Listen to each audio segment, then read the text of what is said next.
গত 16 বছর যখন ইসলাম ধ্বংস করে সেকুলারিজম পৌত্তলিকতা প্রতিষ্ঠা করেছে, ইসকন খুশি হয়েছে। এই ইসকন ফেসিবাদের সঙ্গে ছিল। আজকে ইসকন ফেসিবাদকে ফিরিয়ে এনে আবারও আলেম ওলামাদের উপর টর্চার করতে চায়, ইসলামী শিক্ষা ধ্বংস করতে চায়। এজন্যই হঠাৎ করে দেশে নৈরাজ্য সৃষ্টি করছে, অস্থিরতা সৃষ্টি করছে। আমরাও বলি, নৈরাজ্য সৃষ্টি করে, অস্থিরতা সৃষ্টি করে যারা দেশকে অস্থির করতে চায়। আর যাই হোক, দেশ হেফাজতের জন্য, ইসলাম হেফাজতের জন্য আমরা হাত গুটিয়ে বসে থাকবো না।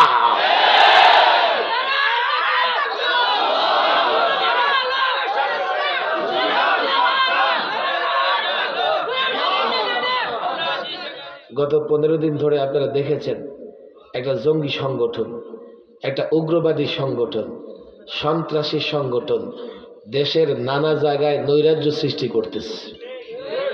নাম কি সংগঠনের? মাশাআল্লাহ, সচেতন। হঠাৎ করে ইসকন এই দেশে নৈরাজ্য কেন সৃষ্টি করতেছে, দেশটাকে কেন অস্থির করতেছে? আপনারা কিশোরগঞ্জের মানুষ, মানে এটা বৃহত্তর মোমেনশাহী, তাই তো? আপনাদের একটা বড় বৈশিষ্ট্য হচ্ছে বাংলাদেশের অন্যান্য তুলনায় এই অঞ্চলের লোকেরা আল্লাহ ভীরু হয়, মুত্তাকি পরেজগার বেশি হয়, নামাজি বেশি হয় এবং আলেম ওলামাদেরকেও বেশি মহব্বত করে।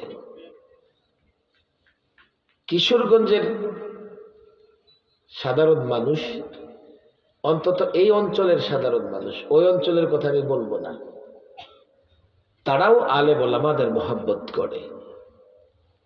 আলেম ওলামাদের মহব্বতটা হয় শর্ত সাপেক্ষে, নিঃশর্ত না। শর্ত কি? আলেম কোরআন সুন্নাহর কথা বললে আলেমের সঙ্গে আছে, আলেম দেশের পক্ষে কথা বললে আলেমের সঙ্গে আছে। কিন্তু আজকাল হয়েছে কি, মানুষ দল কিংবা নেতার কারণে আলেমদেরকেও অনুসরণ করে না, আলেমদের পক্ষ নিতে চায় না, আলেমদের কথাও মানতে রাজি না। আমি কিন্তু এই কথা বলি না যে আমি যা বলতেছি সব মেনে নেন, কিন্তু আমি যখন কোরআন সুন্নাহ দেশের পক্ষে কথা বলবো, মানতে হবে। নেতাদের ক্যারেক্টার, চরিত্র নিয়ে আজকে আমি কথা বলবো না। জাতিকে কেন জাগ্রত হতে হবে? ইসকন নামের এই সংগঠন, আমি জানি না আপনারা কতটা এটাকে ভয়ঙ্কর মনে করতেছেন, এতটুকু চিন্তা করেন। আদালতে লোকেরা নিরাপত্তার জন্য যায়, ন্যায় বিচারের জন্য যায়, অধিকারের জন্য যায়। আইনজীবী অধিকারের জন্য আদালতে লড়াই করে। সেই আইনজীবীকে তার আদালত চত্বরে নির্মমভাবে যেই সংগঠন হত্যা করতে পারে, এই সংগঠন যে ভয়ঙ্কর সন্ত্রাসী সংগঠন তা বুঝতে বাকি থাকে না। কিন্তু কেন এই সন্ত্রাসী গোষ্ঠী আগে থেকে আছে?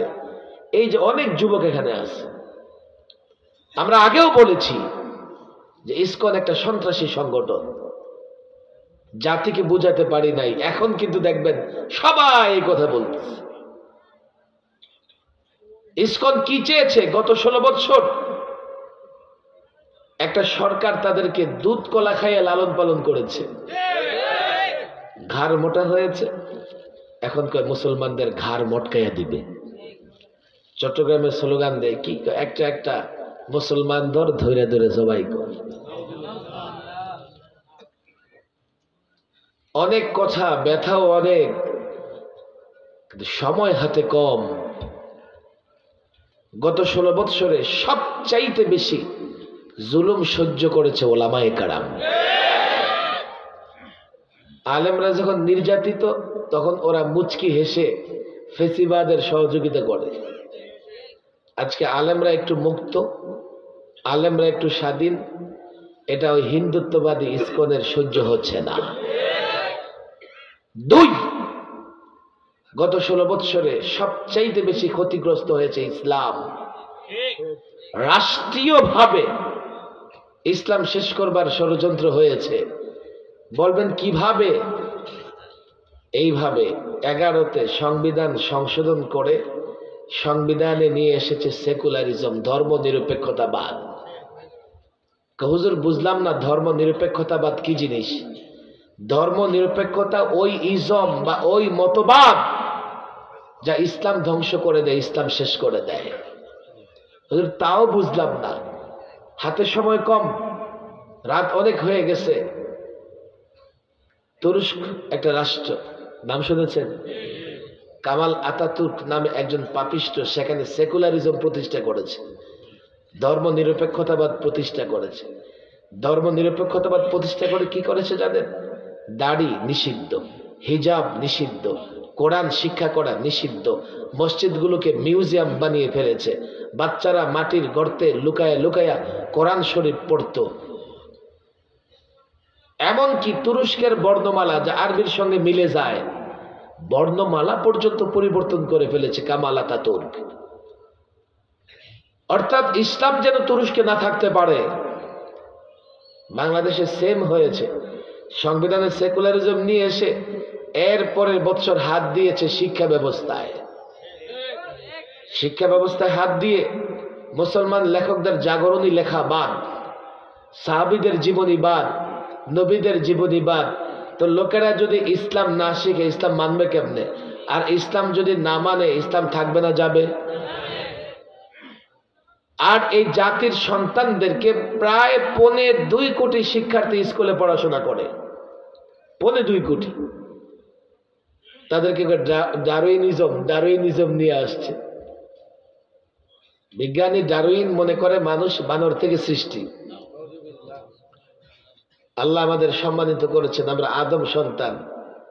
তবে আমার সন্দেহ হয় যারা ডারউইনের মতবাদে বিশ্বাসী ওদের জন্মেরও তো ঠিক নাই। ওই পার্কে চিপায় চাপায় কত জায়গায় জন্ম। আমি তাদের বলি, তোরা খবর নিয়ে দেখ তোদের জন্মে বানরের অবদান আছে না নাই। এরপরে নিয়ে আসছে ট্রান্সজেন্ডার। ট্রান্সজেন্ডারের মতো অভিশপ্ত মতবাদ বাংলাদেশে প্রতিষ্ঠা করবার চেষ্টা করা হয়েছে। আপনাদের কিশোরগঞ্জেই তো ইসলামী শিক্ষা বইয়ের মলাটে দুর্গার ছবি। একদিকে ইসলামী শিক্ষাকে ধ্বংস, অন্যদিকে পৌত্তলিকতার প্রেম, মূর্তির প্রেম, সমকামিতার প্রেম, ডারউইনিজমের প্রেম দিয়ে এ জাতির সন্তানদেরকে বিভ্রান্ত করবার চেষ্টা করেছে। আরো কিছুদিন সময় পেলে আমার তো ভয় হয় স্কুল কলেজ থেকে দলে দলে নাস্তিক মোরতাদ বের হইতো। গত 16 বছর যখন ইসলাম ধ্বংস করে সেকুলারিজম পৌত্তলিকতা প্রতিষ্ঠা করেছে, ইসকন খুশি হয়েছে। এই ইসকন ফেসিবাদের সঙ্গে ছিল। আজকে ইসকন ফেসিবাদকে ফিরিয়ে এনে আবারও আলেম ওলামাদের উপর টর্চার করতে চায়, ইসলামী শিক্ষা ধ্বংস করতে চায়। এজন্যই হঠাৎ করে দেশে নৈরাজ্য সৃষ্টি করছে, অস্থিরতা সৃষ্টি করছে। আমরাও বলি নৈরাজ্য সৃষ্টি করে, অস্থিরতা সৃষ্টি করে যারা দেশকে অস্থির করতে চায়। আর যাই হোক, দেশ হেফাজতের জন্য, ইসলাম হেফাজতের জন্য আমরা হাত গুটিয়ে বসে থাকবো না।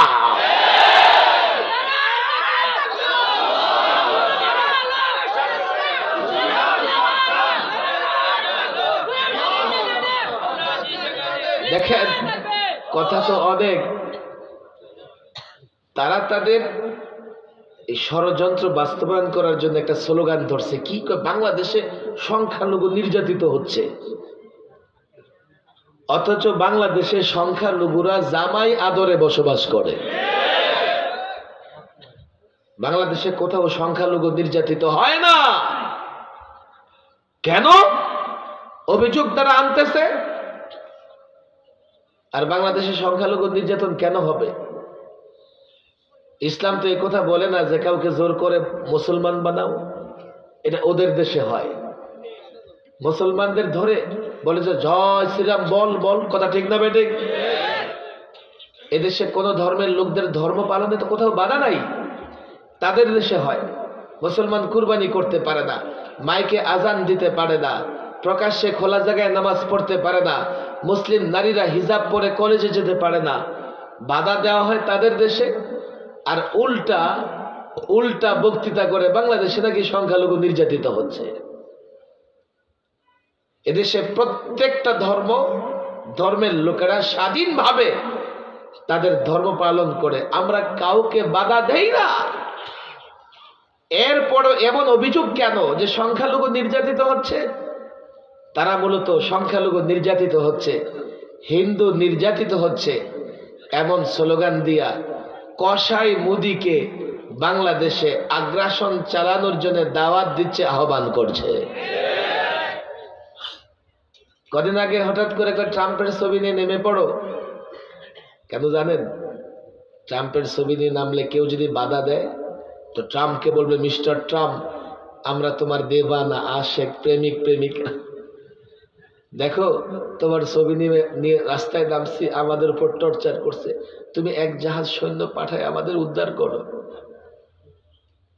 এখন নরেন্দ্র মোদীকে আহ্বান জানায়, আমরা নির্যাতনের শিকার হচ্ছি। আরে সংখ্যালঘুদের উপর নির্যাতন করলে এই বিজেপি বা কসাই মোদীর সংগঠন তার নেতা কর্মীরা করতেছে।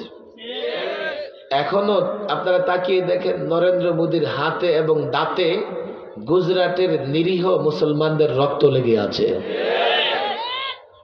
আমরা কেন সংখ্যালঘুদের উপর অত্যাচার করব? ইসলাম তার সৌন্দর্য দিয়ে প্রতিষ্ঠিত হয়েছে। যাই করো, ট্রাম্পের প্রেমিক হও আর নরেন্দ্র মোদীকে আহ্বান করো, পরিষ্কার বলছি এই কথা আমি কেন, ওলামাদের কথা, সবার কথা। বাংলাদেশ ইসলামের জন্য পেয়েছি। এদেশ আক্রান্ত হলে ইসলাম আক্রান্ত হবে, এদেশ আক্রান্ত হলে মাদ্রাসা আক্রান্ত হবে, দেশ আক্রান্ত হলে মসজিদ আক্রান্ত হবে, দেশ আক্রান্ত হলে আমার মায়ের ইজ্জত আক্রান্ত হবে, আমার বোনের ইজ্জত আক্রান্ত হবে, আমার মেয়ের ইজ্জত আক্রান্ত হবে। আমরা দেশটাকে হেফাজত করব, আমরা দেশের স্বাধীনতা সার্বভৌমত্ব হেফাজত করব। বুঝে আসে না? 5ই আগস্টে দেখো এই ছাত্র জনতা লড়াই করে দ্বিতীয়বার বাংলাদেশকে স্বাধীন করেছে। এটাও মনে রাখো, তারা ট্রাম্পের উপর ভরসা করে নাই, তারা মোদির ভয়ে আন্দোলন থেকে পিছপা হয় নাই। এর মানে হচ্ছে ট্রাম্প হোক আর নরেন্দ্র মোদী হোক, রক্ত দিয়ে দেশকে স্বাধীন করেছে। 2000 ছাত্র জনতা রক্ত দিয়ে দ্বিতীয়বার দেশকে স্বাধীন করেছে। দেশকে স্বাধীন রাখবার জন্য প্রয়োজনে 2 লক্ষ ছাত্র জনতা রক্ত দেবে। এসব ভয় দেখায় এদেশের ছাত্র জনতাকে দাবিয়ে রাখতে পারবে না। আমি আপনাদের বলি, 2টা কথা মনে রাখবেন। ইসকনের পাতা ফাঁদে পা দিবেন না। বাংলাদেশ সাম্প্রদায়িক সম্প্রীতির দেশ। আমরা কখনো অন্য ধর্মের লোকদের উপর আক্রমণ করিনি, করবও না। আবার কেউ আক্রমণ করে এর দায়ভার আমাদের উপর চাপাবে, ইসকনের সন্ত্রাসী সদস্যদেরকে আমরা তাও করতে দেব না। 2 নাম্বার, সতর্ক থাকতে হবে, রাষ্ট্রের পাহারাদারি করতে হবে।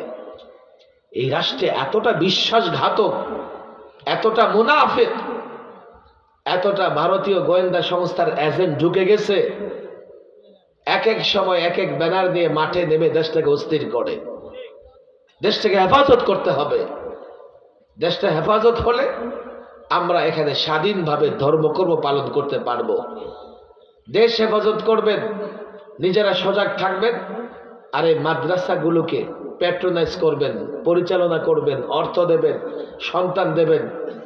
বলবেন হুজুর মরার পরের জন্য না, মরার পরের জন্য না, মরার পরে সেটা তো পাবেনই। এই মাদ্রাসাগুলো দেশের হেফাজতের জন্যও দরকার আছে, দেশ হেফাজতের জন্য দরকার আছে।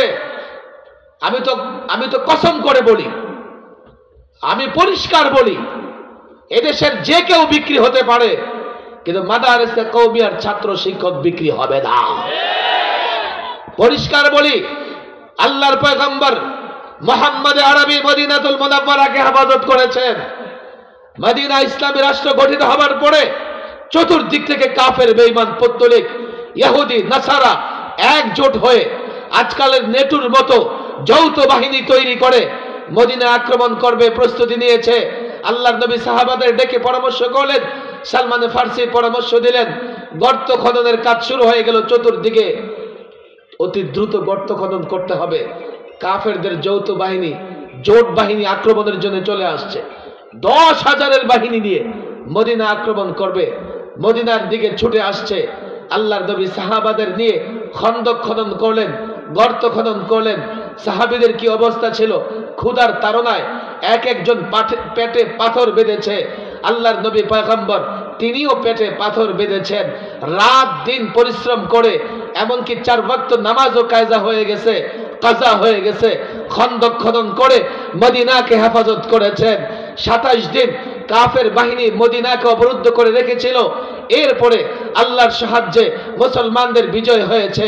সাহাবাদের চেতনায়, সাহাবাদের প্রেরণায়, আল্লাহর নবীর সুন্নায়, আল্লাহর নবীর আদর্শে উজ্জীবিত হও। মদিনাকে হেফাজত করেছেন।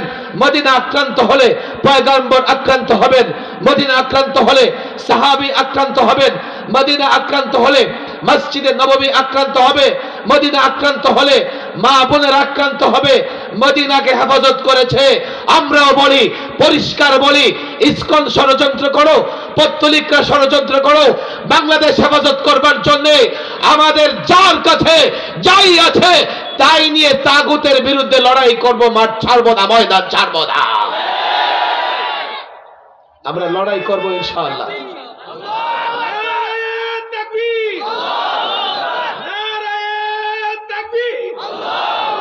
আমি আপনাদের বলি, এই মাদ্রাসাগুলো এগুলো দুর্গ, ইসলামের দুর্গ। এগুলো ইসলামের দুর্গ। এখান থেকে সৈনিক তৈরি হয় যারা আপনার ঈমান আমলের পাহারাদারি করবে, দেশেরও পাহারাদারি করবে। এটা আমার মুখের কথা না, ইতিহাস দেখেন। 200 বছর ব্রিটিশরা ভারতকে গোলামীর জিঞ্জিরে আবদ্ধ করে রেখেছিল। 20,000 আলেমকে তারা ফাঁসি দিয়েছে।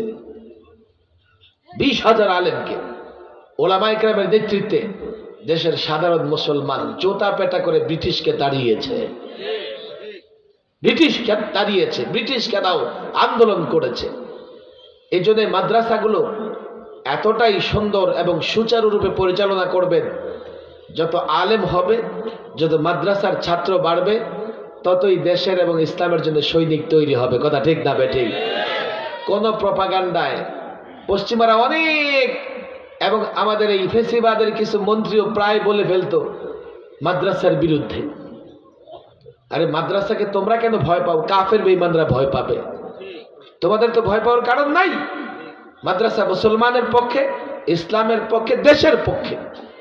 আল্লাহ তাবারক ওয়া তাআলা এই মাদ্রাসাগুলোকে হেফাজত করুন।